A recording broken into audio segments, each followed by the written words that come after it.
নমস্কার সকল সনাতনী মানবতাবাদী বন্ধুদের আমি জানাই আমার সশ্রদ্ধ প্রণাম।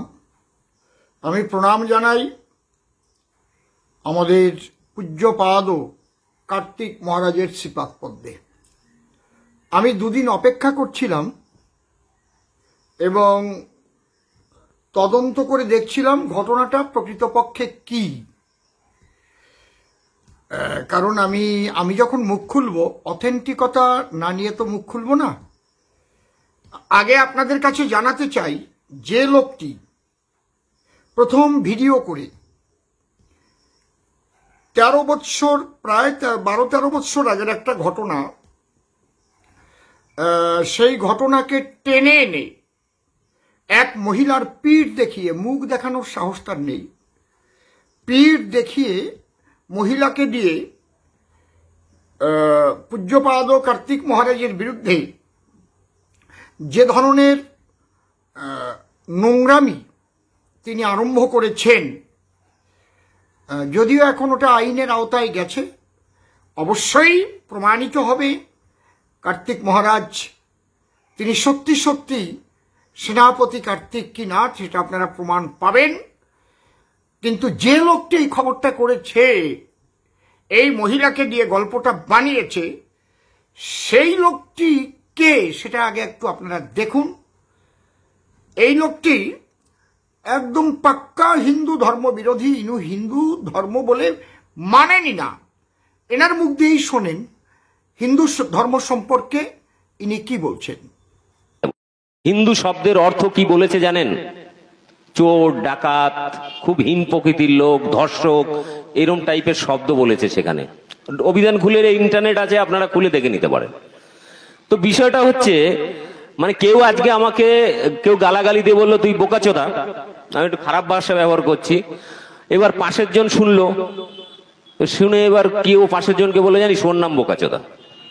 তো বিষয়টা হচ্ছে, কেউ আমাকে হিন্দু বলে গালাগালি দিয়েছিল কোনো সময় এই ভূখণ্ডে বসবাসকারী, আজকে সেই গালাগালিটা হয়ে গেছে আমাদের কাছে গর্বের ধর্মের নাম।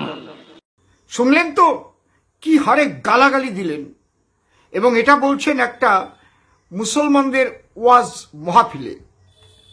আবার এই লোকটি নিজে, আমি জানি না যে, আমি কাউকে বেশি কথা বলতে চাই না, কিন্তু হিন্দু বলে পরিচয় দিয়ে যারা জেহাদি মুসলমানদের সঙ্গে সবসময় গাঠবন্ধন করে চলে এবং তাদের খাদ্য নিজে খুব সুন্দর রুচিসম্মতভাবে খায়, সেই মানুষটির আমি বলতে চাই না, কারণ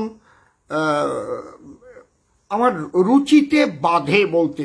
কিন্তু আপনারা দেখুন গোমাংস তার কতটা রুচি সম্পন্ন, সে খাচ্ছে আর কি বলছে।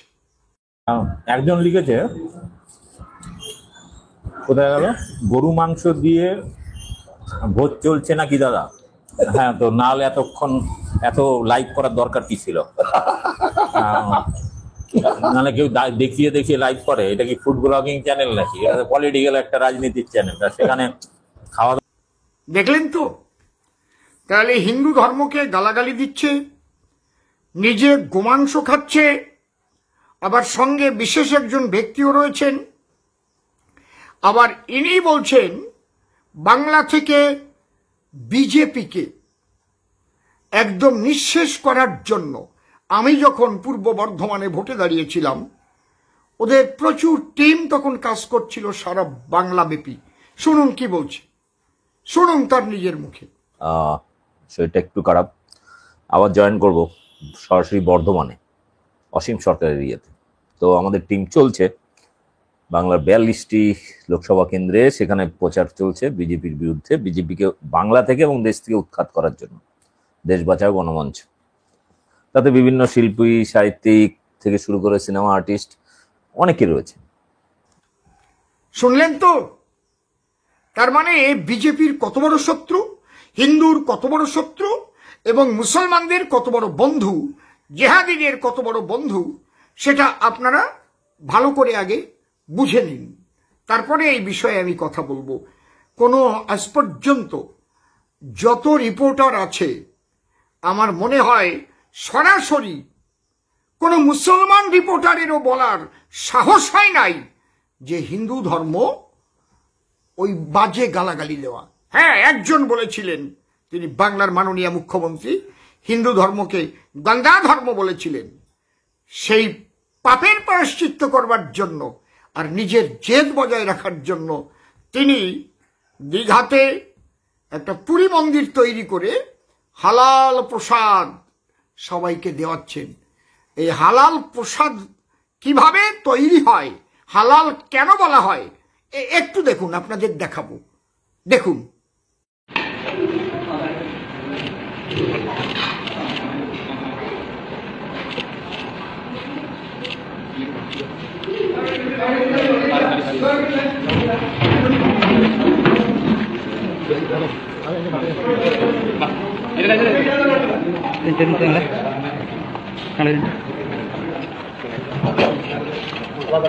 আমিন।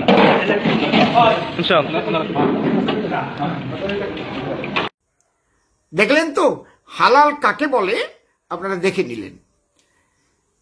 এত কথা কেন বললাম, কার্তিক মহারাজের কথাগুলো বলার আগে, যে মানুষটি এই 12 বৎসর পর, 12 বৎসর আগে একজন পবিত্র মানুষকে কলঙ্ক দেবার জন্য এক মহিলাকে নিয়ে গল্প তৈরি করেছে, সেই মানুষটি সম্পর্কে আগে আপনাদের ধারণা দিলাম। এবার আসি যে স্কুলটি, সেই চাণক অর্থাৎ নবগ্রাম থানার চাণক, স্কুলটির নাম প্রণবানন্দ আদিবাসী আবাসিক বালিকা বিদ্যালয়।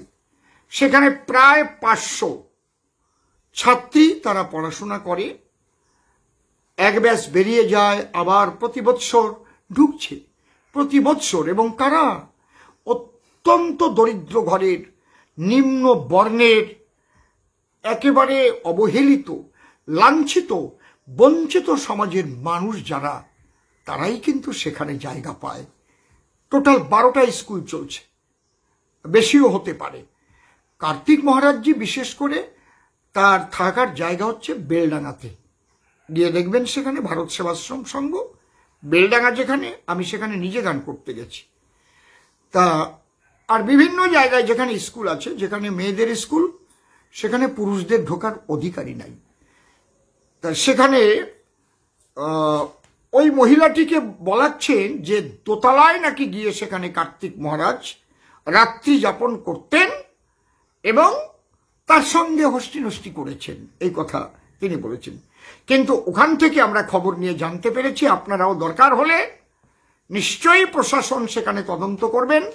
দোতলায় কোনো রকম মানুষ থাকবার মতো সেখানে কোনো ব্যবস্থা নেই, কারণ একজন মহারাজ যেখানে থাকবেন তার তো একটা খাট থাকবেই নির্দিষ্ট। দোতলা হচ্ছে একটা গোডাউন, অর্থাৎ স্টোর রুম। আপনারা তদন্ত করে আসতে পারেন, কারণ আমি যেটা বলছি অথেন্টিকতা নিয়ে বলছি, নিরপেক্ষভাবে আমি তদন্ত করেছি। কিন্তু দুঃখের বিষয় কি জানেন, কষ্ট লাগে কোথায়?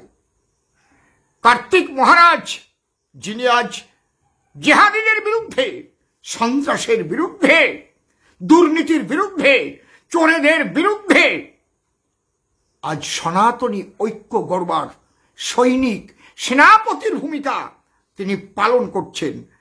আর ওই যে লোকটি, ওই লোকটিকে কাজে লাগানো হচ্ছে তার গায়ে কলঙ্ক দেওয়ার জন্য।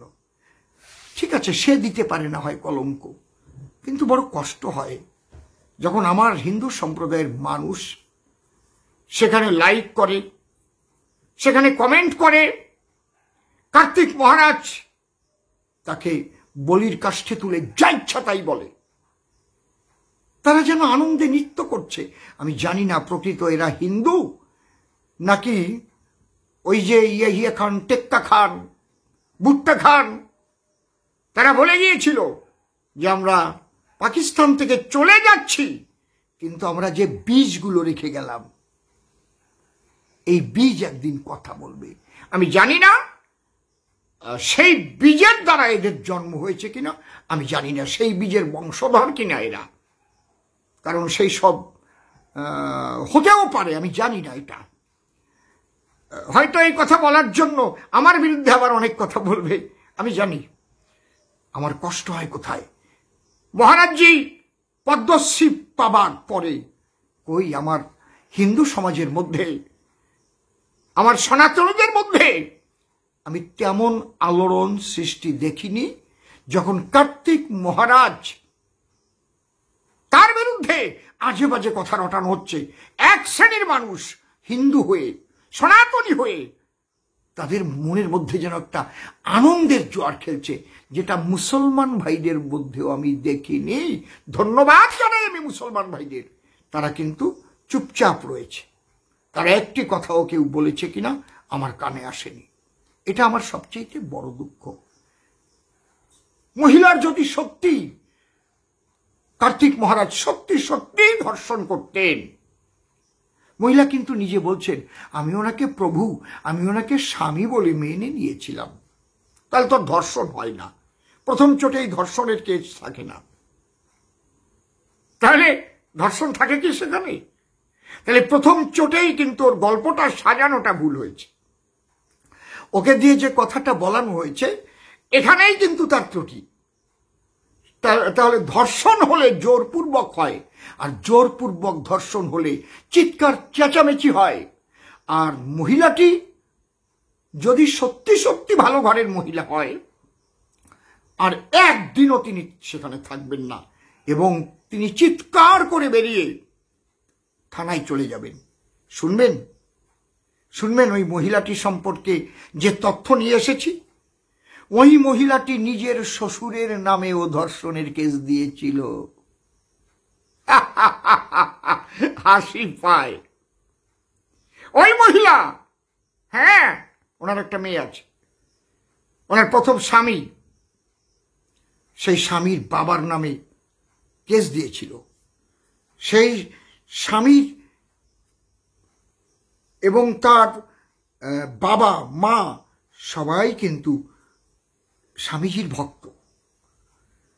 মেয়েটি পলাশীর মেয়ে, মনে রাখবেন আপনারা। স্বামীর নামে কেস করেছিল, শ্বশুরের নামে ধর্ষণের মামলাও করেছিল। তার শ্বশুরের নাম হচ্ছে লোহারাম রায়। লোহারাম রায়, এই লোহারাম রায় তার বিরুদ্ধে যে শ্বশুরের বিরুদ্ধে ধর্ষণের কেস করেছিল, আমি পরবর্তী ভিডিওতে সেই পেপারস তুলতে দেওয়া হয়েছে, আপনাদের পেপারস দেখিয়ে দেব। যে নিজের শ্বশুরের নামে ধর্ষণের কেস দিতে পারে, আর যে লোকটি তাকে নিয়ে গল্প বানিয়েছে সে কিন্তু নওশাদ সিদ্দিকীর নামেও ওই বিলকিসের সঙ্গে কুকীর্তি দেখিয়ে ধর্ষণের মামলা করিয়েছিল। মনে রাখবেন, এগুলো আপনারা পয়েন্টগুলো রাখবেন, মনে লাগবে আপনাদের কাজে, আপনাদের অবশ্যই কাজে লাগবে। তারপরে আমি শোনাচ্ছি যে সুভদ্রা মণ্ডলের নাম বলেছে, যে বর্দি, এবং ওখানকার যিনি গেটে থাকেন সব মহিলা, কোনো পুরুষ নেই। কি বলছেন সেগুলো শোনাবো। তাহলে এই মহিলা সম্পর্কে আপনাদের একটু জানিয়ে রাখলাম যে এই মহিলা নিজের শ্বশুরের নামে পর্যন্ত ধর্ষণের কেস দিয়েছে। এইবার শুনুন, তারপরে আপনারা বিচার করবেন। আমি অন্যায় যদি কেউ করে, সে দেশের প্রধানমন্ত্রী হোক, মুখ্যমন্ত্রী হোক, যে মন্ত্রী হোক, সাধু হোক, মহারাজ হোক, আমি কিন্তু অন্যায়ের পক্ষে কখনো নই, আমি অন্যায়ের বিরোধী। একদম মনে রাখবেন, আইন, তদন্ত এগুলো করেই আমরা স্বামীজিকে পরিষ্কার পরিশুদ্ধ যখন হবে, আমরা ফুলের মালা দিয়ে তাকে নিয়ে আসব, সেটা আমরা আনবো। কিন্তু আপনারা খেয়াল রাখবেন, যে লোকটি গল্প বানিয়েছে সে লোকটি যেন কোথাও পালিয়ে না যায়, এটা আপনারা খেয়াল রাখবেন।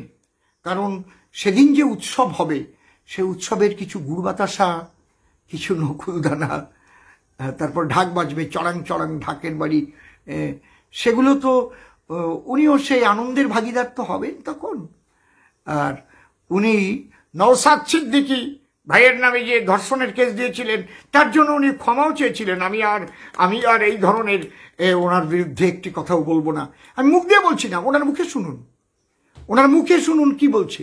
আর আমি ওই বিষয়ে কোনোদিন ভিডিও করব না, শুনুন। তাই আপনাদের কাছে ক্ষমা চাইছি, আমাকে রেহাই দিন, আমি এই বিষয় নিয়ে আর কোনো ভিডিও করব না। শুনলেন তো? মনে রাখবেন, একদিন উনিও বলবে আমি ক্ষমা চাই, কিন্তু ক্ষমা চেয়ে যেন উনি সরে না যায়, আমাদের আনন্দের প্রসাদটা যেন উনি নিয়ে যান। এটা ওনার কাছে আমার করজোড়ে বলা থাকলো, আপনাদের কাছেও বলা থাকলো। উনি ভয় পেয়ে চলে যেতে পারেন। আমরা কাউকে কোনো রকম কোনো অশ্রদ্ধা করব না। একদম খুব সুন্দরভাবে ওনাকে নকুলদানা, গুড় বাতাসা, ঢাক বাজনা শোনানো হবে। এইবার শুনুন, প্রথম বললাম দোতলায় গোডাউন, ওই মহিলা বলেছিলেন দোতলায় স্বামীজির থাকার, সেখানে স্বামীজি থাকে আর ওকে থাকতে দেয় 5 তলায়। 5 তলায় ওই রকম একজনের কোনো থাকার ঘর সেখানে নেই। এইবার শুনুন, ওই সেই সুভদ্রা মণ্ডল তিনি কি বলছেন, তার বক্তব্য ভিডিও করে নিয়ে এসেছি, অনেক বড় করে, সেটা যেটুকু দরকার আপনাদের সেটুকুই শোনাচ্ছি। ভিডিওটা অনেক বড়, আপনারা সব যদি শুনতে চান পুরো ভিডিও এর পরে আমি দিয়ে দেব, শুনুন। তো যাই হোক, আমাদের মতো বঞ্চিত প্রার্থীদের, আমাদের মতো অসহায় মেয়েদের উনি সম্মানের সঙ্গে এখানে কাজ দিয়ে আমাদের ভালোভাবে রেখেছেন, সম্মানের সঙ্গে রেখেছেন। আর স্বামীজি কোনো দিন সেখানে থাকেন না, রাত্রিবাস করেন না, এটা একদম সর্বৈব মিথ্যা কথা, আমি বারে বারে বলছি, পরিকল্পিত চক্রান্ত। আর স্বামীজি একটা জায়গায় দেখলাম বলছে স্বামীজি কাজ দেওয়ার জন্য ডেকে এনেছে, এটা একদমই মিথ্যা কথা। স্বামীজি কাউকে কাজ দেওয়ার জন্য ডেকে আনেন না। সবাই অসহায় হয়ে আমরা কর্মপ্রার্থী বেকার প্রার্থীরা স্বামীজির কাছে গিয়ে হাতে পায়ে ধরে কাজ চাই, তখন উনি কাজ দেন, কাউকে উনি ডেকে আনেন না কাজ দেওয়ার জন্য, আমরা চাই কাজের জন্য ওনার কাছে। না, একটা উনি তো সোশ্যাল মিডিয়ায় যেটা একদম সরাসরি অভিযোগ করছেন যে আপনাদের এই প্রতিষ্ঠানে আপনি একটা এখানে কার্তিক মহারাজ সেবার নাম করে এখানে নারীদেরকে ভোগ করে, এবং এখানে নারীদেরকে ভোগ করার জন্য এই প্রতিষ্ঠান করা হয়েছে, এবং এটার যে মূল র্যাকেট তার পান্ডা হচ্ছেন আপনি, সরাসরি আপনার নামে অভিযোগ। তো আপনি ব্যাপারে কি বলবেন? কার্তিক মহারাজ কি সত্যি এরকম মানুষ? বানানো গল্প বললাম তো, চক্রান্ত, যার চক্রান্ত। মহিলা 13 সালের কথাটা বলছে, 13 সাল থেকে এখন 12 বছর পরে এই কথা ওনার কেন মনে করলো? স্বামীজি পদ্মশ্রী পাওয়ার পরে মনে করলো? আর এখানে সবকিছু প্রমাণ সাপেক্ষ, এইগুলো যে হচ্ছে, এগুলো যে কথা হচ্ছে, তার তো প্রুফ লাগবে, এভিডেন্স লাগবে। এমনি এমনি বললো, কেউ এসে ব্লেম দিয়ে গেল, হয়ে গেল। আমার এখানে 1 থেকে যে মেয়েগুলো থেকেছে, বিভিন্ন জায়গায় কাজ করে খাচ্ছে তারা। আচ্ছা, এখন আমার কাছে 2 মেয়ে আছে, তারা 1 থেকে মাধ্যমিক দিয়ে গেছে এখান দিয়ে। একজন তো MSc বিএড করে আমার স্কুলেরই স্টাফ আছে, এত অনার্স করে। আর একজন হোস্টেল সুপার আছে, ও 2nd ইয়ার অব্দি পড়ে নার্সিং ট্রেনিং দিয়ে ওইখানে কাজ করছে। ওরাও তো বলতে পারবে, আরো তো আমাদের অনেক স্টাফ আছে, 13 সালের স্টাফ। শুনলেন তো? বলছেন ভগবান আমাদের কাছে। স্বামীজি কখনো চাকরি দেওয়ার নামে কাউকে নিয়ে আসেন না, আমরা হাতে পায়ে গিয়ে ধরি যারা আমরা কাজ না পাই। পশ্চিমবাংলার যে পরিস্থিতি, তাই আমাদের মতো অনাথ যারা, অর্থাৎ অনাথ মানে কি, শিক্ষিতা, তাদের সম্মানপূর্বক বেঁচে থাকার অধিকার সবেতনে স্বামীজি দেন। শুনলেন তো আপনারা সেই সুভদ্রা মণ্ডলের কথা? শুনুন, যে গেটে থাকে প্রতিদিন, সেই গেট কিপার, গেট ম্যান কি বলছে, শুনুন আপনারা। আপনি এখানে গেট কিপার কত বছর ধরে আছেন?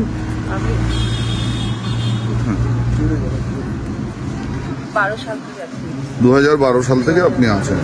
আচ্ছা, স্বামীজিরা এখানে কোনোদিন এসে, ভারত সেবাশ্রমের সন্ন্যাসীরা, বিশেষ করে কার্তিক মহারাজ কোনোদিন এসে এখানে কি রাত্রিবাস করেছেন? আজ পর্যন্ত দেখেছেন আপনি? না, কোনোদিন আসেনি, কোনোদিন রাত্রিবাস উনি করেননি।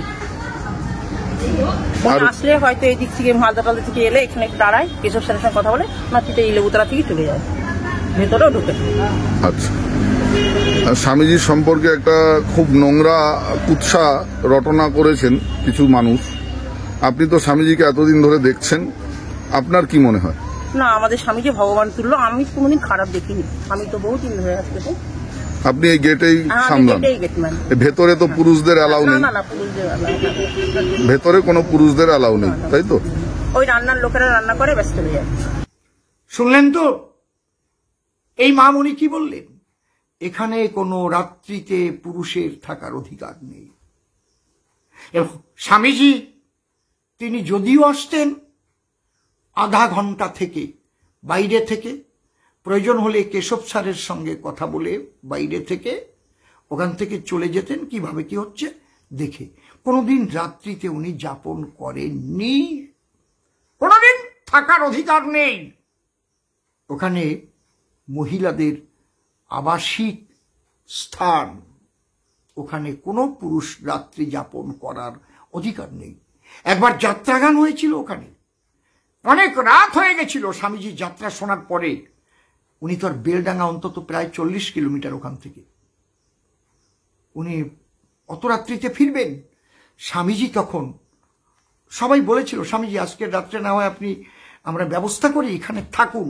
স্বামীজি বললেন, আমি নিজে আইন ভাঙতে পারি না, কারণ আইনটা, সংবিধানটা, স্কুলের লটা আমিই তৈরি করেছি, আমার তৈরি করা আইন আমি কিন্তু ভাঙতে পারি না।